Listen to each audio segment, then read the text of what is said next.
Hi friends, welcome to our channel the Vedic College. और आज हम लोग पढ़ने वाले हैं एनआईओएस क्लास 10 का सोशल साइंस का chapter number 3, modern world first. ठीक। मॉडर्न वर्ल्ड की जो हिस्ट्री है वो दो पार्ट में आपको बताई गई है आपकी बुक में, ये थर्ड चैप्टर में और फोर्थ चैप्टर में। तो थर्ड चैप्टर में हम पढ़ेंगे 14th सेंचुरी के आसपास क्या क्या चेंजेस होने लग गए थे अचानक वर्ल्ड में, जिससे कि पूरा का पूरा जो पुराना सिस्टम था, है ना, मेडिवल कल्चर का, वो अचानक कोलैप्स कर जाता है। वो क्या कारण है? अचानक तो नहीं, बट हाँ, सिस्टमेटिकली कोलैप्स करता है। ठीक है। देखो, 14 सेंचुरी के आसपास में ये सारे चेंजेस आने को दिखने को हमें मिलते हैं। ठीक। और कहीं ना कहीं ये जो पीरियड था, यहाँ पे आप देखते हो कल्चरल चेंजेस आते हैं, सोशल चेंजेस आते हैं, रिलीजियस चेंजेस आते हैं, साइंटिफिक चेंजेस आते हैं।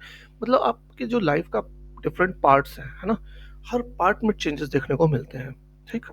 और आप जानते हो कि इससे पहले जो यूरोप था, वहाँ पे 14 सेंचुरी से पहले क्या चल रहा था? फ्यूडल सिस्टम चल रहा था, जिसके बारे में हमने बहुत डिटेल में पढ़ा है चैप्टर 2 में। मैं उसको यहाँ पे फिर से डिस्कस नहीं करूँगा। अगर आपने वो वीडियो नहीं देखा है और आप फ्यूडल सिस्टम के बारे में नहीं जानते हो, फ्यूडल सिस्टम यूरोप के बारे में स्पेशली नहीं जानते हैं, तो आप प्लीज़ हमारा वीडियो देखें, चैप्टर नंबर 2 जो हमने बनाया है, प्लेलिस्ट पे आपको मिल जाएगा। ठीक है। तो आप देखते हो फ्यूडल सिस्टम में बहुत सारी बुराइयां थी, है ना। खास करके जो बेचारे पीजेंट थे, है ना, और जो वर्किंग क्लास था, उस पर बहुत ही ज़्यादा अत्याचार हो रहा था। वो बस इस मोड में था कि बस जैसे तैसे अपना गुजर बसर कर रहा था, अपनी जीवन काट रहा था। हाँ, उसको कोई फ्यूचर नहीं दिख रहा था और एक तरीके से गुलामी की जिंदगी जी रहे थे वो। ठीक।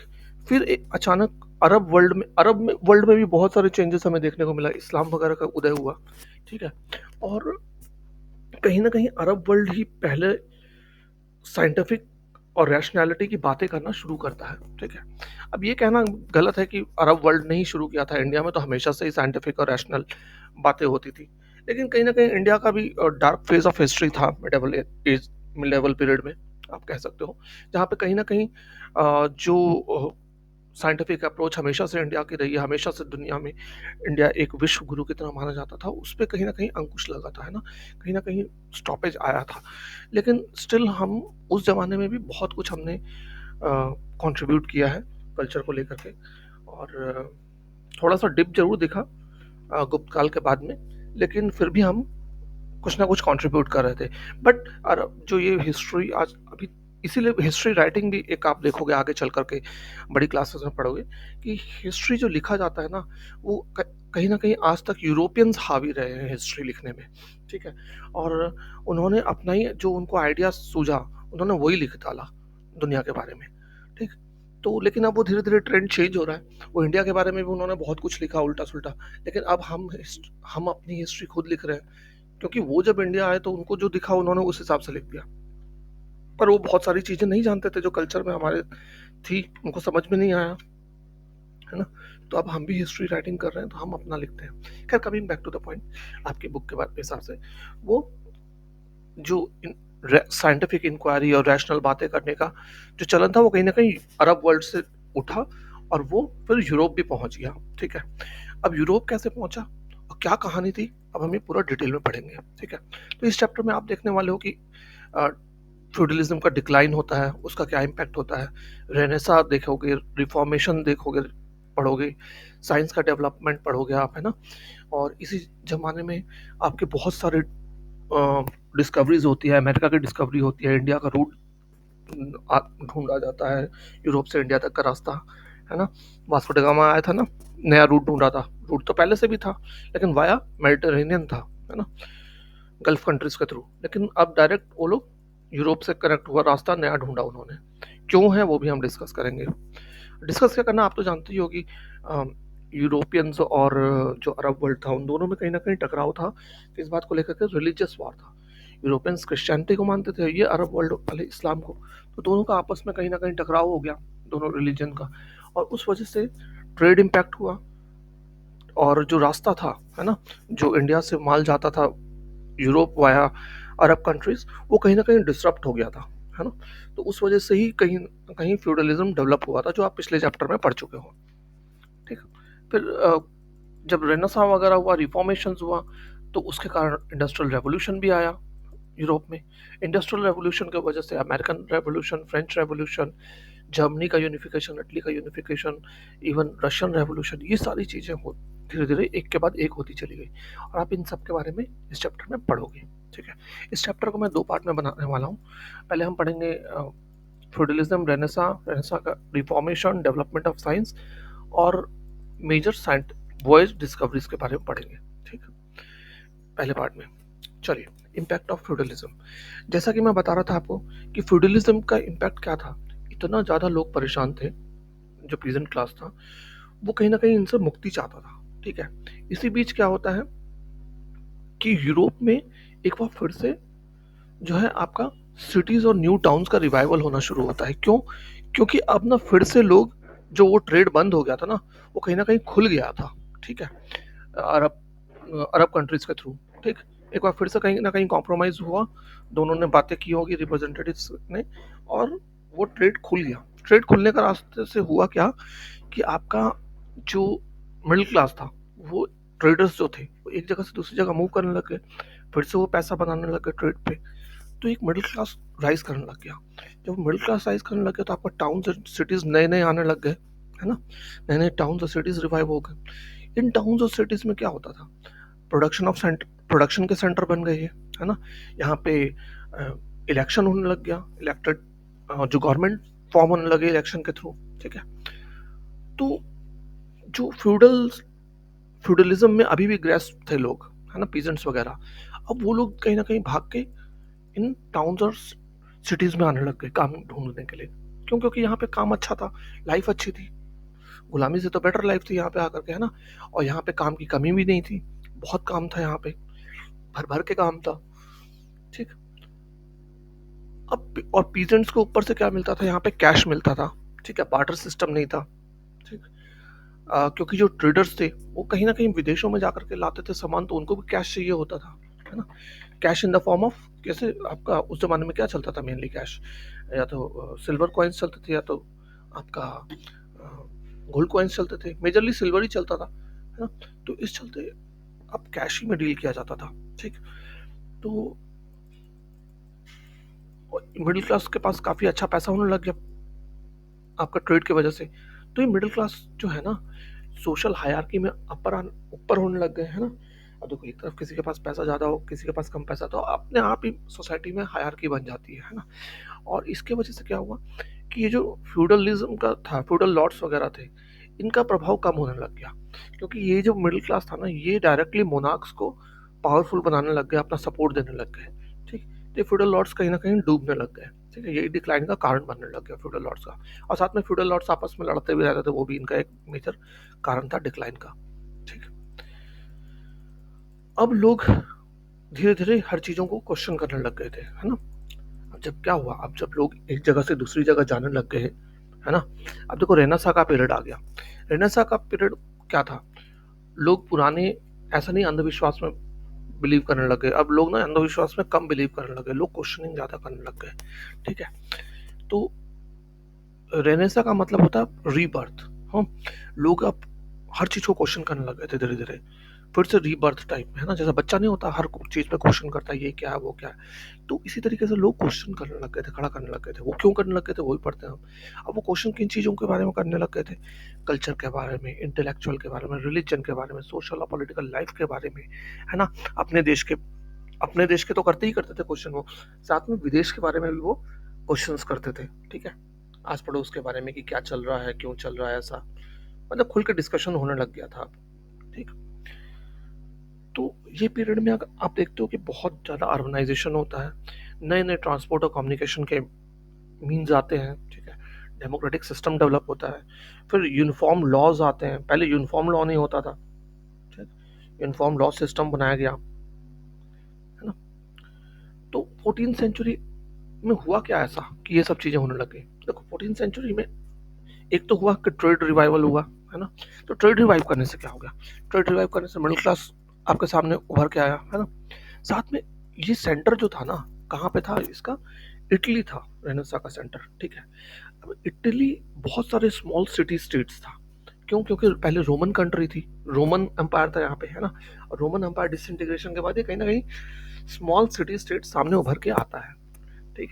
अब इटालियन सिटीज के ऐसी लोकेशन थी कि वो मेडिटेरेनियन में बहुत ही इंपॉर्टेंट लोकेशन को वो कैप्चर कर रखे थे। ठीक है। जैसे वेनिस का एग्जांपल ले लो। वेनिस एक मेजर सेंटर था ट्रेड और इंटेलेक्चुअल्स का। ठीक।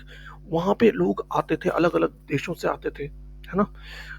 ट्रेडर्स आते थे, वो अपने अपने आइडिया लाते थे, अपने अपनी सोसाइटी के बारे में चीज़ें लेके आते थे। ठीक। फिर वहाँ पे बातें होती थी, क्यों? क्योंकि उनके पास पैसा तो बहुत था कुछ बात करने के लिए। अब देख लो, आपके पास पैसा बहुत हो, आपको टेंशन ना हो, हाँ, तो आप क्या करते हो? पॉलिटिक्स के बारे में डिस्कस करते हो, सोसाइटी के बारे में डिस्कस करते हो बैठ करके, है ना? कि वहाँ ये है, हमारे यहाँ ऐसा क्यों है, क्या चेंजेस हो सकते हैं और क्या बेटर हो सकता है। तो यही सब चीज़ें डिस्कस होती थी। तो एक ओपन एटमॉस्फेयर था वहाँ पे, किसी चीज़ के रेस्ट्रिक्शंस नहीं थी। क्यों? क्योंकि ट्रेड सेंटर था।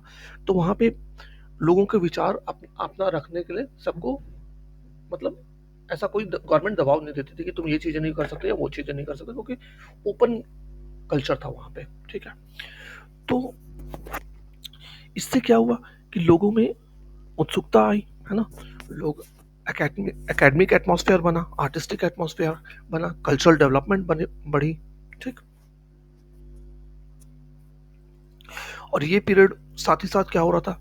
इकोनॉमिक एक्सपेंशन बहुत ज्यादा हो रहा था, है ना? कॉमर्स बहुत ज्यादा फ्लरिश हो रहा था। अब कॉमर्स फ्लरिश होगा तो उसमें भी नए नए टेक्निक्स आएंगे, है ना? नई नई चीजों को किया जाएगा। तो अब नई नई टेक्निक्स कॉमर्स में आने गई थी, जैसे book keeping, bill of exchange, public डेब्ट, ये सब फाइनेंस और इकोनॉमी से रिलेटेड चीजें हैं। बट आप जानो इन टर्म्स को, ठीक है ना? तो इटली एक सेंटर बन चुका था रेनेसां का। ठीक है। हम्म। अब यहाँ पे क्या हो रहा था? अब देखो, कॉमर्स इतना ज्यादा डेवलप्ड हो चुका था कि यहाँ पे प्राइवेट कैपिटल का सिस्टम आ गया, बैंकिंग का सिस्टम आ गया, नए नए नेशन स्टेट्स बनने लग गए। ठीक है। नए नए न्यू रूट्स ढूंढे जाने लग गए, नई जगह जाने के। ठीक है। यहाँ तक कि वर्नाकुलर लिटरेचर पे बहुत ज़्यादा फोकस होने लग गया। क्यों? क्योंकि प्रिंटिंग प्रेस का भी डिस्कवरी हो चुकी थी। ठीक है। अब पहले क्या था, बुक्स बड़ी महंगी होती थी, है ना? क्योंकि हैंड रिटन होती थी, तो हर किसी के पास अवेलेबिलिटी नहीं थी बुक्स की, है ना?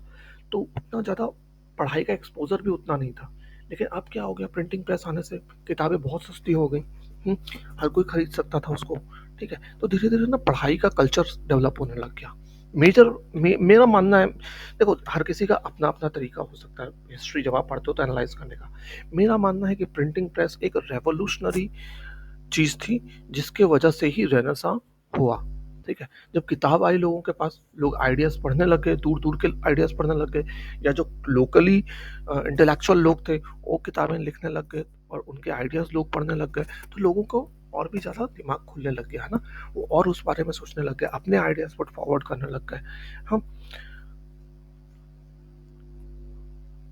तो इस तरीके से बहुत ज़्यादा रैपिड तरीके से उस ज़माने में आ, चीज़ें बदलने लग गई। आप इमेजिन करके देख सकते हो, है ना? फिर ऊपर से क्या हुआ, नए रूट्स ढूंढ लिए गए थे अमेरिका, एशिया, अफ्रीका के लिए, है ना? तो वहां से भी बहुत नई नई चीजें आती थी।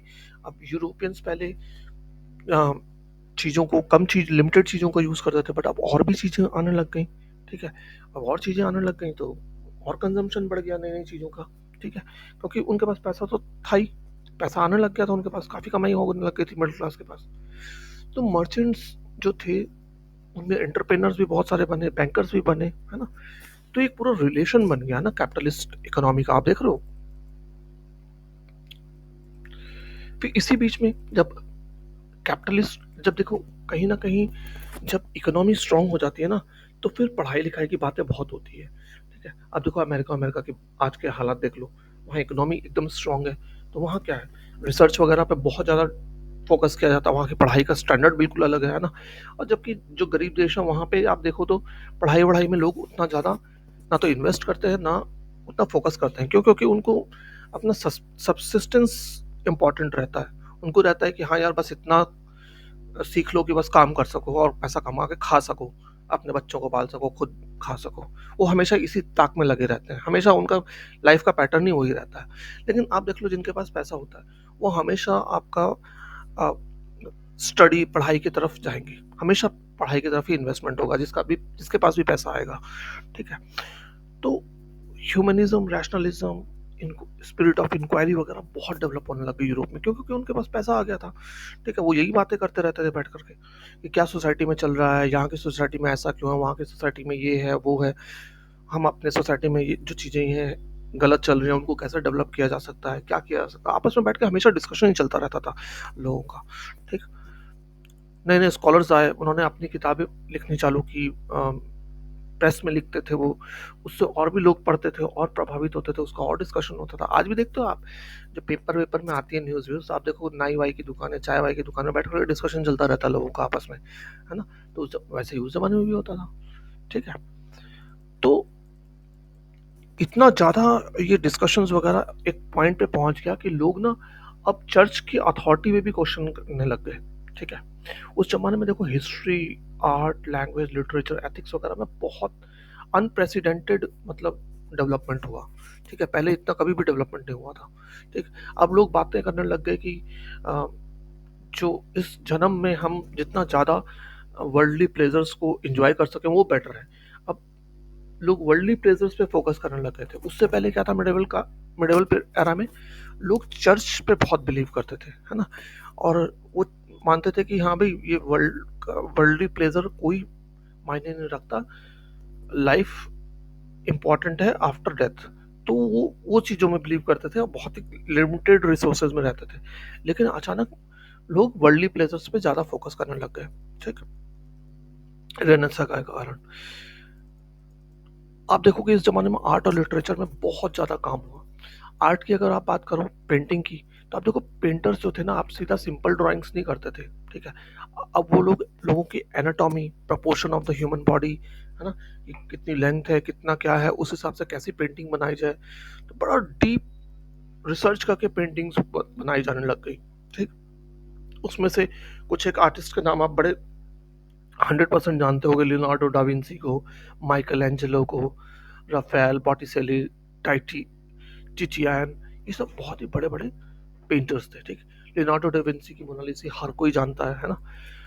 फिर इसी तरीके से जो स्कल्पचर बनते थे, मूर्तियां बनती थी, वो भी अब अलग तरह से बनाने जाने लग गई, है ना।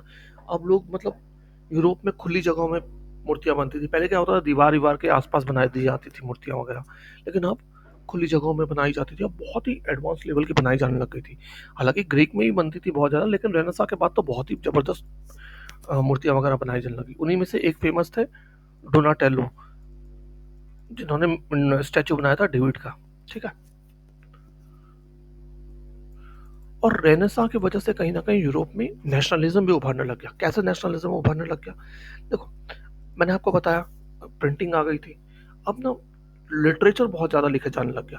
अब ये जो लिटरेचर था ना, लोकल लैंग्वेजेस में लिखे जाने लग गया। ठीक है, इटालियन में, स्पेनिश में, फ्रेंच में, जर्मन में, इंग्लिश में। पहले क्या होता था, मेजरली जो बुक्स लिखी जाती थी वो लैटिन लैंग्वेज में लिखी जाती थी, लेकिन अब वो लोग जो लोकल स्कॉलर्स थे वो अपनी ही लैंग्वेज में लिखना प्रेफर करने लग गए। इससे क्या हो गया, एक सेंस ऑफ यूनिटी एक पर्टिकुलर एरिया में बनने लग गई, है ना। लोग उसी लिटरेचर को पढ़ते थे, दूसरे लोग नहीं पढ़ते थे, तो उनको उसी लिटरेचर में मजा आने लग गया, उसी में बात करने लग गए वो। तो एक तरीके से जुड़ाव सा होने लग गया, है ना, आपस में। वो नेशनलिज्म का कारण बनने लग गया। ठीक, बाइबल भी प्रिंट होने लग गई, बाइबल भी दुनिया भर के लोगों में बंटने लग गई। अब लोग बाइबल भी पढ़ते थे, पहले के जमाने में बाइबल नहीं पढ़ पाते थे लोग। ठीक, कुछ एक इम्पॉर्टेंट वर्क्स आज भी फेमस है जो यूरोपियन लैंग्वेज के, जैसे डांटे की डिवाइन कॉमेडी।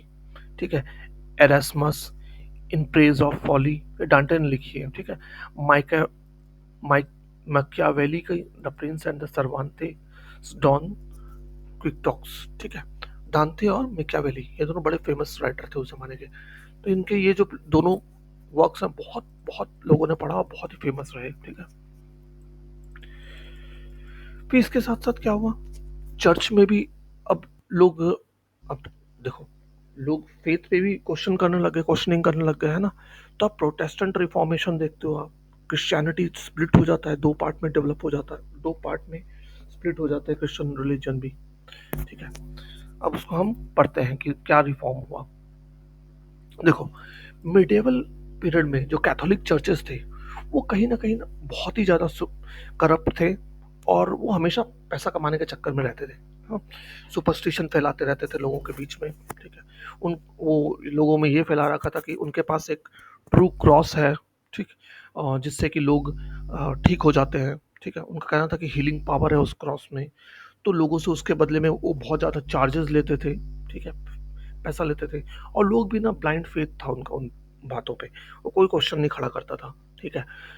लेकिन अब रेनेसां आ गया, अब लोग क्वेश्चन धीरे धीरे खड़ा करने लग गए, है ना। तो उन्हीं में से एक बहुत ही फेमस थे मार्टिन लूथर, ठीक, जर्मन प्रीस्ट थे।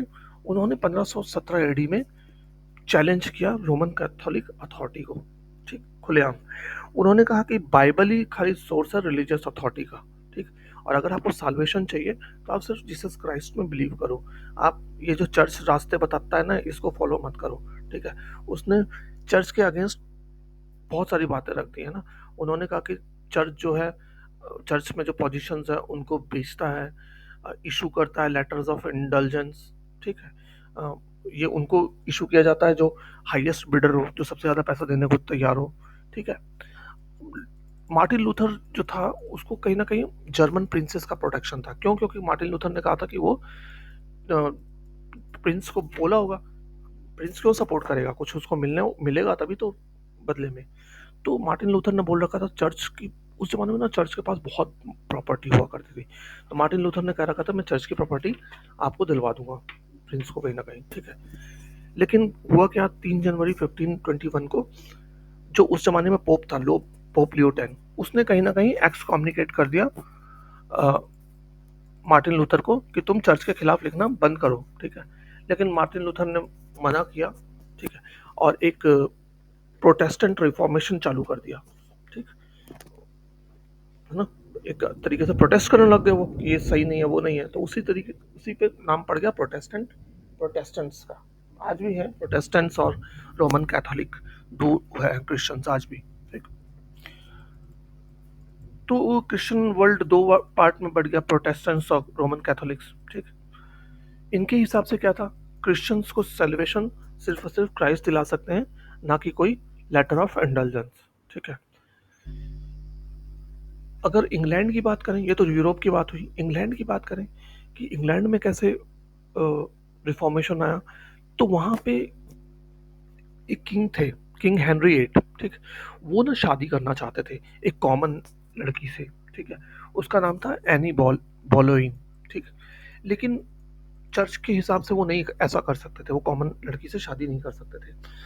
तो किंग ने क्या किया, अपना जो वो चाहते थे कि जो आप उनकी पहली वाइफ है, ठीक, कैथरीन ऑफ एरागॉन, उसको भी डाइवोर्स देना चाहते थे, पर वो चर्च उसके अगेंस्ट था।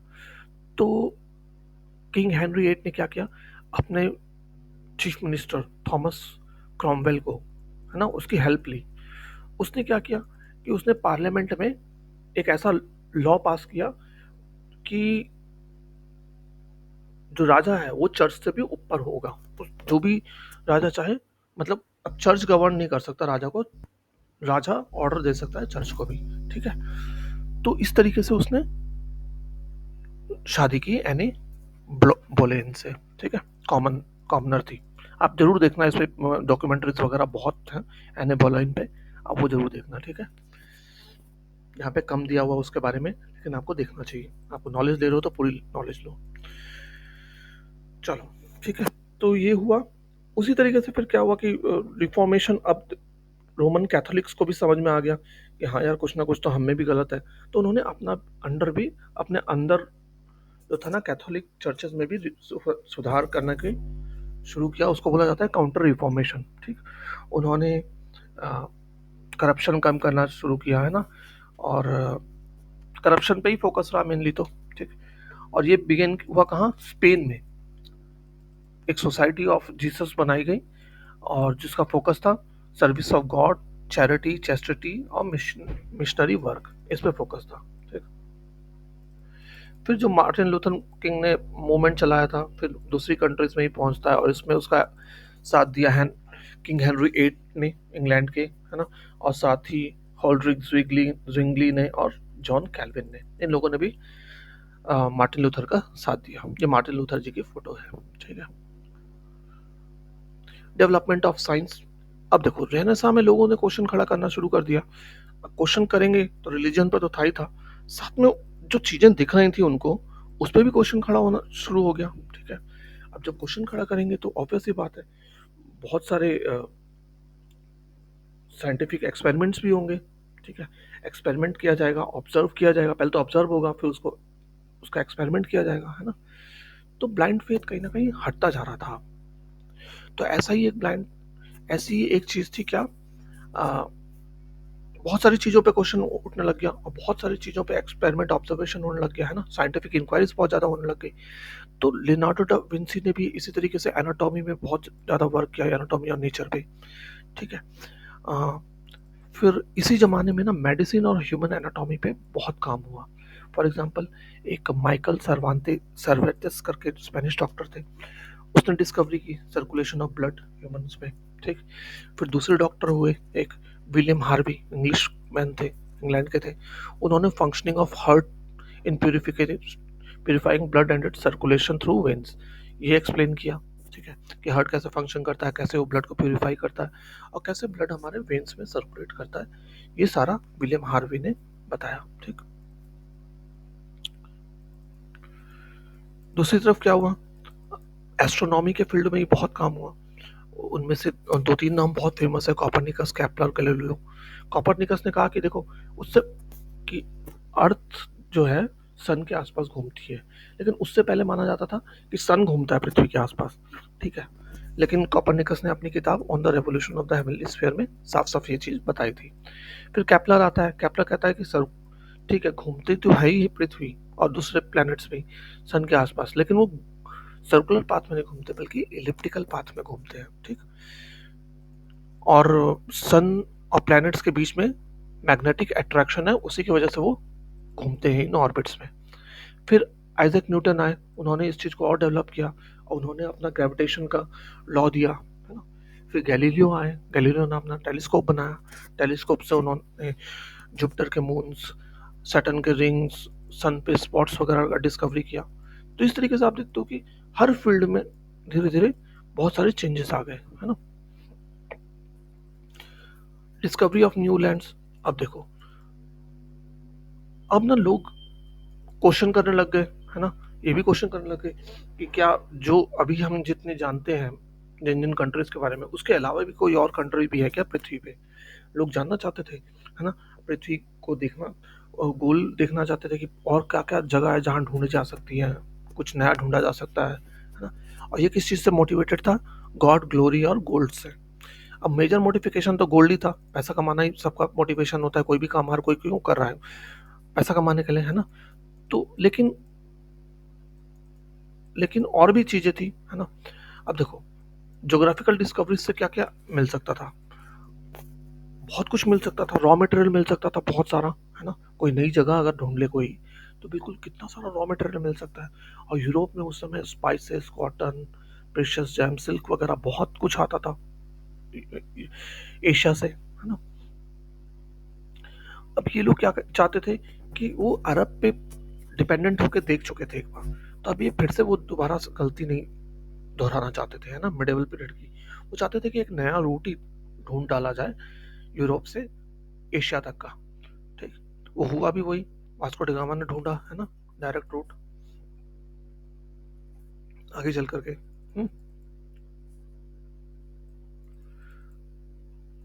साथ में अमेरिका वगैरह की भी खोज हुई, है ना। तो एक्सप्लोरर्स का मिशन तो था ही था कि हाँ भाई कुछ ढूंढा जाए नई जगह। साथ ही साथ वो लोग चाहते थे कि जो नई जगह जाएं हम, वहाँ के लोगों को कन्वर्ट करके क्रिश्चियनिटी में कर दें। ठीक है, इस तरीके से हम गॉड की सर्विस कर रहे हैं। ठीक, तो गोल्ड हो गया, गॉड हो गया, और ग्लोरी, ग्लोरी तो ऑब्वियस सी बात है, अगर कोई नई जगह का कोई ढूंढेगा तो उसको कितना फेमस हो जाएगा वर्ल्ड में। फॉर एग्जाम्पल आप देख लो, वास्को डी गामा आज तक लोग जानते हैं, कोलंबस ने अमेरिका ढूंढा, उसको लोग जानते हैं। ऐसे ही फर्डिनेंड मैगेलन था, फर्स्ट एक्सप्लोरर था जो कि पूरे वर्ल्ड को घूमा था। ठीक है, अब इतना सारा जो ये लोग एडवेंचरर जाते थे, है ना, वॉयजेस लेके अलग अलग जगह, तो इनको स्पॉन्सर कौन करता था, इनको स्पॉन्सर करते थे किंग, वेल्दी लोग। क्यों करते थे, क्योंकि उनका अपना मोटिव था, वो चाहते थे कि नई जगह ढूंढी जाए, नई जगह ढूंढेंगे तो वहां से फिर यूरोप में वेल्थ आएगी, और वेल्थ आएगी तो उनका फायदा ही फायदा होगा, है ना। ऐसे ही एक पोर्तुगीज के किंग थे, किंग हेनरी, उनको हेनरी द नेविगेटर भी बोला जाता था। उन्होंने इनको खूब बढ़ावा दिया, खूब सारे मिशन पे भेजा अपने लोगों को, ठीक है। वास्को ड गामा भी पोर्तुगीज थे, ठीक।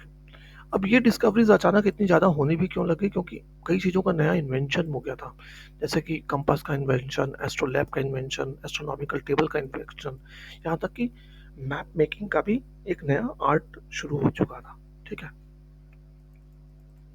ऊपर से अगर कोई नई जगह मिल जाती तो वहाँ पे ट्रेडिंग आउटपोस्ट खोला जा सकता था, अपनी कॉलोनी बनाई जा सकती थी, जैसे इन्होंने अफ्रीका में बनाई, अमेरिका में बनाई, एशिया में बनाई, है ना। और अब इनका जो जब से अमेरिका ढूंढ लिया गया, तब से इनका मेडिटेरेनियन से फोकस हटके अटलांटिक ओशन की तरफ बढ़ गया। क्यों? क्योंकि अब उस अमेरिका से ये लोग tobacco, molasses, ostrich feather, potato वगैरह बहुत कुछ लाने लग गए यूरोप में, ठीक। यहाँ तक कि अमेरिका में ये लोग स्लेव ट्रेड करने लग गए, अफ्रीका से लोगों को लेके जाते थे, वहां ले जाके बेच देते थे, ठीक। तो ये ट्रेड और न्यू सी रूट्स ने यूरोपियंस को बहुत फायदा पहुंचाया, बहुत पैसा इन्होंने बनाया, है ना। इतना पैसा बना लिया कि अब ये लोग मशीन्स में इन्वेस्टमेंट करने लग गए, ठीक। ये चाहते थे कि अब मशीन में इन्वेस्टमेंट हो, जो रॉ मटेरियल आता है उसको प्रोसेस करें फटाफट, उससे और फायदा कमाएं, क्योंकि न्यू कॉलोनीज में भेज करके अपना सामान को कमाया जा सकता था, ठीक। तो इससे जब मशीन्स पे फोकस हो गया तो इंडस्ट्रियल रेवोल्यूशन आ गया, है ना। इंडस्ट्रियल रेवोल्यूशन की शुरुआत कहाँ हुई? इंग्लैंड में हुई 1750 में। हुआ क्यों? क्योंकि इतनी ज़्यादा वेल्थ ही लोग एक्यूमुलेट कर चुके थे ओवरसीज ट्रेड से, कॉलोनीज से, है ना। कॉलोनीज से भर भर के रॉ मटेरियल आ रहा था, और ये रॉ मटेरियल को प्रोसेस करके वापस भेज देते थे कॉलोनी में, और पैसा कमाते थे, ठीक। तो रॉ मटेरियल फ्री का आता था और उसको प्रोसेस करके भेजते थे, उससे डबल ट्रिपल पैसा कमाते थे। और ऊपर से इंग्लैंड में कोल, आयरन वगैरह की कोई कमी नहीं थी, ठीक।